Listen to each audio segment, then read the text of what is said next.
প্রিয় দর্শক, প্রীতি ও নমস্কার। শুরু করছি ক্যালকাটা ডায়ালগসের এখনকার প্রতিবেদন। আমি মনোজ দাস। আজকের বিষয়, চট্টগ্রাম দখলের লড়াই কি শুরু করেছে আরাকান আর্মি, নাকি লড়াই আদৌ হবে না? দেখুন, আলোচনায় যাওয়ার আগে অনুরোধ, চ্যানেলকে সাবস্ক্রাইব করে পাশে দাঁড়ান, কৃতজ্ঞ থাকব। ভারত বাংলাদেশ দুদেশের সংবাদ মাধ্যম এখন সরগরম হয়ে রয়েছে আরাকান আর্মির চট্টগ্রাম অভিযান নিয়ে। বিশেষ করে ভারতের মিডিয়া তো বটেই। কেউ বলছে টেকনাফ আক্রান্ত, কেউ বলছে কক্সবাজার আক্রান্ত, কক্সবাজারে আরাকান আর্মি ঢুকে পড়েছে, আবার কেউ দিচ্ছে এর সঙ্গে সেন্ট মার্টিন দ্বীপের খবর। আমেরিকার বাড়াভাতে ছাই দিয়ে আরাকান আর্মি ঘিরে রেখেছে নাকি সেন্ট মার্টিনস। অনেকটা যেন সেই চোরের ওপর বাটপাড়ির গল্পের মতো। দেখুন, এইসব খবর মানে অর্ধ সত্য বললেও বেশি বলা হয়ে যায়। এসব খবর অর্ধ সত্যের মানে মিথ্যা। দেখুন, অর্ধ সত্য হলো মিথ্যার থেকেও খারাপ। মিথ্যা এমন একটা জিনিস যেটা সহজে চিনে নেওয়া যায়, কিন্তু অর্ধ সত্যে একটা সত্যের একটা মিশেলের ভাব থাকে, তো সেই জন্য কোনটা সত্যি আর কোনটা মিথ্যে সেটা বোঝা কষ্টকর হয়। আসল কথা হলো, যাই বলুক, যে যাই বলুক, টেকনাফেই আছে, কক্সবাজার আছে, কক্সবাজারে নাফ নদীর ওপারে আছে আরাকান আর্মি। যেমন আগে থাকতো মিয়ানমার, এখন থাকছে আরাকান আর্মি। তাদের মনের ইচ্ছা চট্টগ্রাম দখল করা, এটা সবাই বলছে, মনের ইচ্ছা থাকে তাদের। তো এখন যে আরাকান আর্মি চট্টগ্রাম দখল করবে কি না, করতে গেলে কবে করবে, কারণ আরাকান আর্মি তারা একটা কি বলবো, সন্ত্রাসবাদী দল বলবো না, তারা অন্য একটা শক্তি। এই শক্তি তারা সহজে, তো তারা ওই ফেসবুকের, বাংলাদেশের বেশিরভাগ যোদ্ধার মতো ফেসবুকের যোদ্ধা তো নয়। সুতরাং তারা জানে কখন নামতে হয় যুদ্ধে আর কখন অপেক্ষা করতে হয়। এটা ঠিক যে তাদের স্বপ্নের আরাকান রাষ্ট্র তৈরিতে ভারতের যে মদত, সেই মদত হয়তো তাদের মিলবে। হয়তো বলছি কেন, মদত মিলবেই এমন তো কিছু কথা ছিল না। সেপ্টেম্বরেও ভারতের সাথে আরাকান আর্মির সম্পর্ক একদমই ছিল না, কিন্তু চীন তারা কিন্তু দুদিকে সম্পর্ক রেখে দিয়েছিল।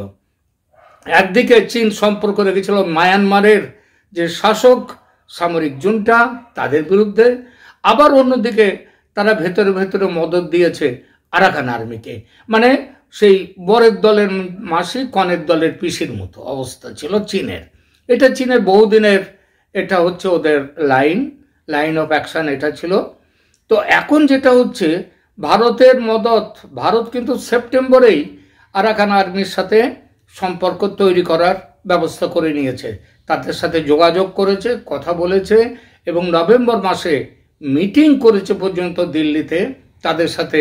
নর্থ ইস্টের ওদিকে শুধু আরাকান আর্মি নয়, কুকি চীন যে সন্ত্রাসবাদী গোষ্ঠী, তাদের সাথেও এরা ভারত সম্পর্ক তৈরি করেছে। এই সম্পর্ক তৈরি করার পেছনে নিশ্চয়ই বাংলাদেশের একটা ভূমিকা আছে। কারণ বাংলাদেশ এই আগস্টের আগে পর্যন্ত বাংলাদেশ ছিল রাষ্ট্রীয়ভাবে ভারতের বন্ধু রাষ্ট্র।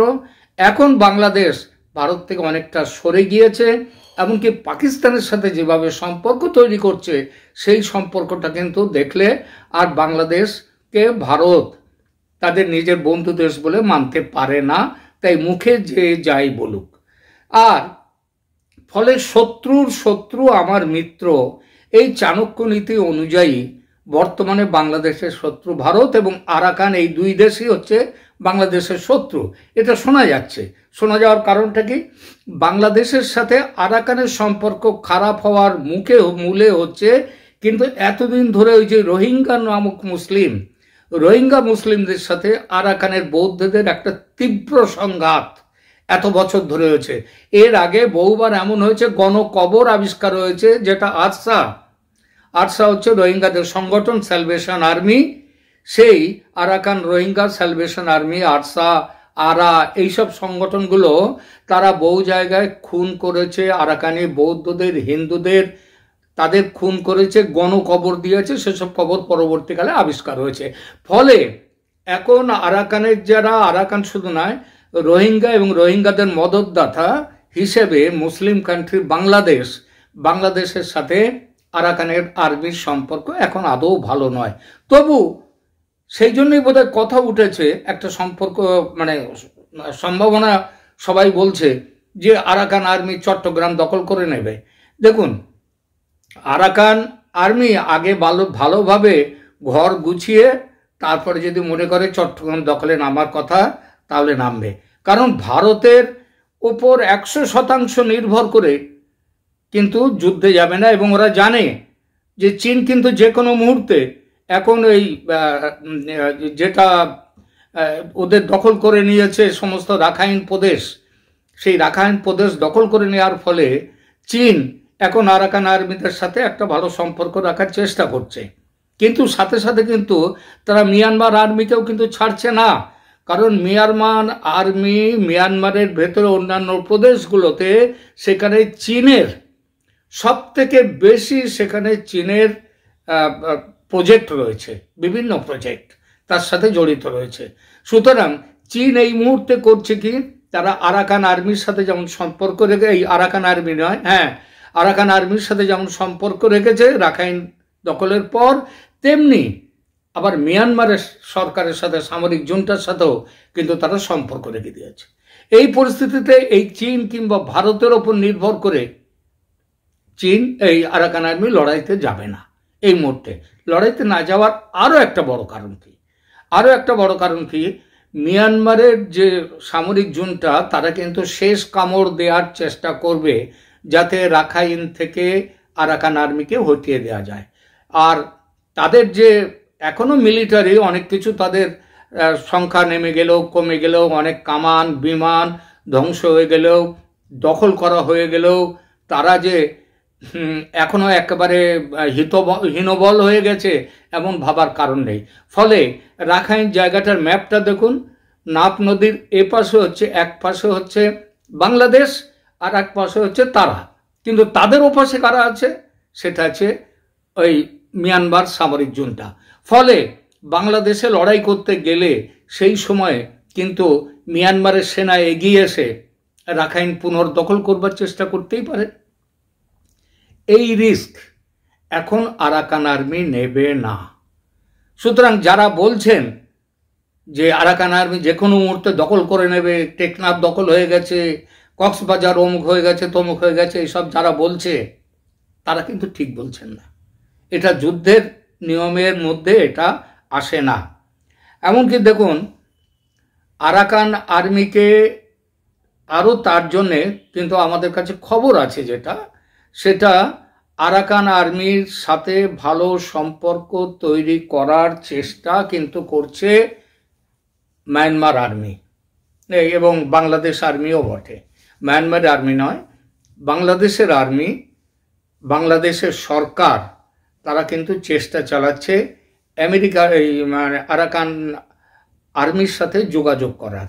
এই যোগাযোগ কিভাবে করছে সেটা বলছি। মিয়ানমারের সংকট নিয়ে দেশটির প্রতিবেশী দেশগুলো, বিশেষ করে মিয়ানমার তার যে সীমান্ত ঘেঁষা যে দেশগুলো আছে, সেই দেশগুলোর প্রতিনিধিরা বৈঠকে বসেছেন গতকাল থেকে। যে এখনো বৈঠকের কোনো খবর পাইনি, কিন্তু ভারত, চীন সহ 6 দেশের বৈঠক। এটা বৃহস্পতিবার গতকাল শুরু হয়ে আজ শুক্রবার বৈঠকে বসার হবে বলে জানিয়েছেন। এটা কিন্তু কোনো দেশ থেকে খবরটা পাওয়া যাচ্ছে না, এটা পাওয়া যাচ্ছে রয়টার্স সংবাদ সংস্থা, তারা দিচ্ছে এই খবরটা। সুতরাং গতকাল একটা বৈঠক হয়েছে, শুরু হওয়ার কথা ছিল, তার খবর আজকে পাবো। এই বৈঠকে কারা বসবে চীন, ভারত, লাওস, মিয়ানমার এবং থাইল্যান্ড। আর এর সাথে বসার কথা বাংলাদেশের, অর্থাৎ যে বাংলাদেশ এর মধ্যে এই বৈঠকে আলোচনা হবে association of south east Asian Nations বা আসিয়ান। এই আসিয়ানের পররাষ্ট্রমন্ত্রী পর্যায়ের এইখানে বৈঠক হবে, এবং অতি অবশ্যই এই বৈঠকে আলোচনা হবে এর সঙ্গে যুক্ত থাকবে ইন্দোনেশিয়া এবং মালয়েশিয়াও এর সাথে যুক্ত থাকবে বলে কথা উঠছে। এখন এইখানটাতে মায়ানমারের জুন্তা সরকারের যে পররাষ্ট্রমন্ত্রী অংশ নিচ্ছেন কিনা তা কিন্তু এই মুহূর্তে নিশ্চিত করে বলা যায় না, এটাও রয়টার্স খবর দিয়েছে। 2021 সালের সামরিক অভ্যুত্থানের পর থেকে মিয়ানমারের বিভিন্ন অংশে নানান প্রদেশে যুদ্ধ পরিস্থিতি প্রকট হতে শুরু করেছিল এবং যত দিন যাচ্ছে সেটা আরো ভয়ঙ্করভাবে বাড়ছে। এই যে জুন্টা বাহিনী বিদ্রোহীদের কাছ থেকে সব থেকে বড় চ্যালেঞ্জের যে মুখোমুখি হচ্ছে সেটা হচ্ছে কিন্তু সীমান্ত এলাকাগুলোতে, যেমন রাখাইন রাজ্যের বেশিরভাগ, এখন প্রায় পুরোটাই আমরা যেটা খবর পাচ্ছি যে সিটোয়ে যে ওদের রাজধানী এবং যেখানে ভারতের খুব বড় একটা প্রজেক্ট আছে, কালাদান প্রজেক্ট, সেটাও এখন শোনা যাচ্ছে আরাকান আর্মির নিয়ন্ত্রণে এসে গেছে পুরোপুরি। বাংলাদেশের ঠিক পাশেই প্রায় 271 কিলোমিটার সীমান্তের পুরোটাও এখন আরাকান আর্মির দখলে, মানে পুরো রাখাইন রাজ্য। হ্যাঁ, শুধুমাত্র ওই রাখাইন রাজ্যের বললাম যেটুকু বাকি আছে সেটা হচ্ছে ওই সিটোয়ে, সেটাও খবর পাওয়া যাচ্ছে সেখানে সরকারি বাহিনীর অবস্থা, সামরিক জনতার অবস্থা খারাপ। বিবিসির সংবাদদাতা জানাচ্ছেন আরাকান আর্মি সম্ভবত প্রথম কোনো বিদ্রোহী গোষ্ঠী যারা একটা রাজ্যের পুরো নিয়ন্ত্রণ হতে চলেছে। সুতরাং এই পরিপ্রেক্ষিতে বাংলাদেশের যে সরকার তারা মনে করছেন আমরা সরকারিভাবে যে তারা মিয়ানমার সরকারের সাথে সামরিক জনতার সাথে কথা বলতে পারে সেই হয় না, কারণ বিদ্রোহী গোষ্ঠীর সাথে কথা বলাটা এটা ইন্টারন্যাশনাল নিয়ম কানুনের বিরুদ্ধে। এই জন্য যারা যা বলছে সেগুলো কিন্তু আড়ালে বলছে, সামনাসামনি এসে বলছে না। তাই সেই ভারত বলুক আর জাপান মানে চীন বলুক, যে যাই বলুক। আচ্ছা, এইখানটায় আমাদের দেখা যাচ্ছে বাংলাদেশ রোহিঙ্গাদের নিয়ে খুব চিন্তিত এবং এই বাংলাদেশের প্রধান উপদেষ্টার রোহিঙ্গা সংক্রান্ত যিনি বিশেষ প্রতিনিধি আছেন খলিলুর রহমান, তিনি ঢাকায় এক সেমিনারে বলেছেন, ইঙ্গিত দিয়েছেন যে আরাকান আর্মির সাথে যোগাযোগ তৈরি করার এবং তৈরি করে যাতে সীমান্তে সুরক্ষাটা হয় এবং তার সঙ্গে রোহিঙ্গাদের ব্যাপারেও তাদের সাথে কথা বলতে হয়। যদিও এখন দেখা যাচ্ছে রোহিঙ্গা ইস্যুতে অন্তর্বর্তী যে সরকার মোহাম্মদ ইউনূসের, সেখানেও কিন্তু পরিবর্তন দেখা যাচ্ছে। বাংলাদেশের একজন নিরাপত্তা বিশ্লেষক তিনি বলেছেন বাংলাদেশ যদি এই আসিয়ানের বৈঠকে যোগ দিতে পারে তাহলে সেটা বাংলাদেশের পক্ষে সুখবর হবে, বাংলাদেশের ভালো হতে পারে। অন্যদিকে বাংলাদেশ আবার মনে করছে চীন এবং ভারতের যে জিওপলিটিক্স, ভূ রাজনৈতিক ও অর্থনৈতিক স্বার্থ পরস্পর বিরোধী, এটা মনে করে তারা খুশি হচ্ছে। সুতরাং যে এটা যদি হয় তাহলে আরাকান আর্মির ওপর চীনের দখল বজায় থাকায় তাদের প্রভাব আছে, সুতরাং ভারতের স্বার্থের বিপক্ষে যাচ্ছে। এটা একদমই বাজে কথা। আপনারা জানেন অজিত ডোভাল ভারতের যে এনএসএ ন্যাশনাল সিকিউরিটির যিনি প্রধান, তিনি এনএসএ প্রধান অজিত ডোভাল গত মঙ্গলবার তিনি গিয়েছিলেন চীনে, বেইজিংয়ে তিনি মিটিং করে এসছেন। সেই মিটিং নিয়ে একটা আলাদা এপিসোড আজকেই করব, তাতে অনেক কিছু বলার আছে। কিন্তু সবথেকে বড় যে ব্যাপারটা হলো সেটা হচ্ছে অজিত ডোভাল গিয়ে, এখনো বলছি এটা কিন্তু যেহেতু বিদ্রোহী গোষ্ঠী আরাকান আর্মি, তাদের সম্পর্কে যে আলোচনাই হোক সেই আলোচনা কিন্তু কোনো ডকুমেন্টেশন হয় না, কিন্তু সেই আলোচনাটা সেখানে হয়েছে। এটা চীনেরই সরকারি সংবাদ সূত্র থেকে জানা যাচ্ছে। কি আলোচনা হয়েছে? আলোচনা হয়েছে যে চীনের সব থেকে, মিয়ানমার তো শুধু রাখাইন প্রদেশ নিয়ে নয়, আরো অনেক প্রদেশ রয়েছে, এই সমস্ত প্রদেশ এমনকি রাখাইন প্রদেশেও চীনের প্রচুর তাদের ইনভেস্টমেন্ট আছে, প্রচুর ইনভেস্টমেন্ট, এবং এই ইনভেস্টমেন্টগুলো সেগুলোর স্বার্থ যাতে ঠিক মতো বজায় থাকে, সেগুলো যাতে শেষ হতে পারে। চীন যে উদ্দেশ্য নিয়ে করতে গেছে এগুলো কাজগুলো সেখানে রাখাইন প্রদেশ এবং অন্য জায়গায়, সেগুলো যাতে চলতে পারে ঠিকঠাক, তার জন্য চীনের সাথে শুধু আরাকান আর্মির সম্পর্ক নয়, একটু আগে যেটা বলেছি চীনের সঙ্গে খুব ভালো সম্পর্ক রয়েছে, কিন্তু সম্পর্ক রেখে দিতে হয়েছে, সেটা হচ্ছে মিয়ানমার সামরিক জুন্টার। সুতরাং আবার ভারতেরও সিটোয়েতে ভারতের যে কালাধান প্রজেক্ট আছে, রিভার প্রজেক্ট, মাল্টিমোডাল ট্রানজিট, যে সেই প্রজেক্টে তার জন্যে ভারতকে, এছাড়াও ভারতের আরও অনেক প্রজেক্ট আছে, রাখাইনে আছে, রাখাইনের বাইরেও আছে। আমরা সেটাও নিয়ে পরে আজকেই আরেকটা এপিসোড করব, সেখানে জানাবো। তো এই জন্যেই ভারতের ওপর, চীনের ওপরে আরাকান আর্মির প্রভাব আছে, বা আরাকান আর্মির ওপর চীনের প্রভাব আছে, অতএব ভারতের স্বার্থে বিপক্ষে বলে আনন্দ পাওয়ার কোনো ব্যাপার নেই। এবং চীন ওই আরাকান আর্মির বিপক্ষে গিয়ে ওই বাংলাদেশকে সাপোর্ট দিতেও আসবে না, কারণ চীনের একটা ধর্ম দেখবেন, যেখানে যুদ্ধ করাতে হয় ওরা নিজেরা করে, আর অন্য দেশের যুদ্ধে কখনো নাক গলায় না। পাকিস্তান এত প্রেমের ছিল, এত প্রিয় জায়গা ছিল, পাকিস্তানের পক্ষে তারা আসেনি, 1971-এও আসেনি, এবং তার আগে 1969-এও আসেনি। সুতরাং আপনারা ওই যে যারা ভাবছেন যে চীনের সাহায্য পাবে বাংলাদেশ, খুব বাজে কথা ভাবছেন, এটা তার কোনো ভিত্তি নেই। এমন পরিস্থিতিতে যাই হোক, রাখাইনে ভারত, চীন ও বাংলাদেশের স্বার্থের একটা সমীকরণ নিয়ে এখন সেখানে কথা চলছে। বাংলাদেশের পররাষ্ট্র উপদেষ্টা তৌহিদ হোসেন, ইনি কিন্তু একটা সময় ইনি বলছিলেন, তিনি তখন তিনি উপদেষ্টা ছিলেন না, তিনি লেখা লিখেছেন বিভিন্ন জায়গায়, তার মন্তব্য বেরিয়েছিল, সেটা আরাকান আর্মির সাথে যোগাযোগ করার কথা।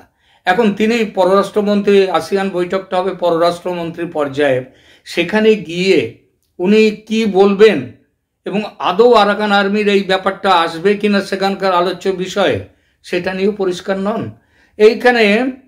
এইখানে তিনি বলেছেন, দেখা যাক ওখানে আলোচনা কোন দিকে গড়ায়। যদি দেখা যায় চীনের সাথে এখানে আরাকান আর্মির ব্যাপারগুলো আসছে, তাহলে আমরা অবশ্যই আমাদের আরাকান আর্মির সম্পর্কে আমরা আমাদের কথাই বলবো। কিন্তু মনে রাখতে হবে, আরাকান আর্মি নিজে কিন্তু ওই মিটিংয়ে যাচ্ছে না, আসিয়ান বৈঠকে, কারণ যেতে পারে না। তো এই হচ্ছে পরিস্থিতি। এখন একটা যেখানটা বড় প্রশ্ন, যেটা এই পরিস্থিতিতে ভারত আসিয়ান বৈঠকটা হতে যাচ্ছে, এখানে সেই বলে না, যিনি যে হচ্ছে মূল আলোচনার যে মূল বিষয়, যে সে নিজে থাকছে না আলোচনায়, কারণ থাকার তার অসুবিধে। কিন্তু ভারত, চীন, বাংলাদেশ সবাই তাকিয়ে রয়েছে ওই বৈঠকের দিকে এবং আরাকান আর্মির দিকে।